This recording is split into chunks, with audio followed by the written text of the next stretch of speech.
গত এক দশকের মধ্যে সফল ড্রিবলিং করা খেলোয়াড়দের মধ্যে ব্রাজিলিয়ান তারকা ফুটবলার ভিনিসিয়াস জুনিয়র সবার উপরেই জায়গা করে নিয়েছেন।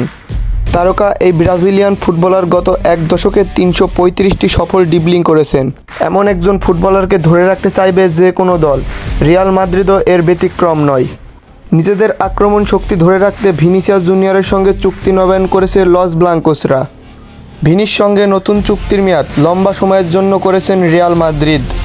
জানা গেছে ভিনিসিয়াস জুনিয়রের চুক্তির মেয়াদ থাকবে 2030 সাল পর্যন্ত। 29-30 সাল পর্যন্ত নতুন চুক্তিতে রিয়াল মাদ্রিদের সঙ্গে ভিনিসিয়াস। জানা গেছে চুক্তির মেয়াদ অনুযায়ী 29 সাল পর্যন্ত রিয়ালে থাকবেন ভিনি। চাইলে দুই পক্ষ আরও এক বছর বাড়িয়ে নিতে পারে, অর্থাৎ 2030 সাল পর্যন্ত ভিনিসিয়াসের সাথে চুক্তি থাকবে রিয়াল মাদ্রিদের। নতুন এই চুক্তি ভিনিসিয়াসকে রিয়াল মাদ্রিদে লম্বা সময় দেখার উপলক্ষ তৈরি হয়েছে, যেটা ভক্তদের জন্য দারুণ এক সুখবর। যদি এই চুক্তি সম্পূর্ণ হয় তাহলে তো ভালোই হয়, আরও কয়েক বছর ভিনিসিয়াস রিয়াল মাদ্রিদে দাপট দেখাতে পারবে। তো আপনাদের কাছে কি মনে হয়, ভিনিসিয়াস কি এখানে থাকলেই ভালো হবে নাকি অন্য কোনো ক্লাবে গেলে ভালো হবে? কমেন্ট করে জানাতে পারেন। আর আপনি কোন দলের সাপোর্ট করেন সেটাও কমেন্টে জানাতে পারেন। যদি আপনাদের কাছে এই ভিডিওটি ভালো লাগে তাহলে আমার চ্যানেলটি সাবস্ক্রাইব করে আমার পাশেই থাকুন। সবাইকে ধন্যবাদ।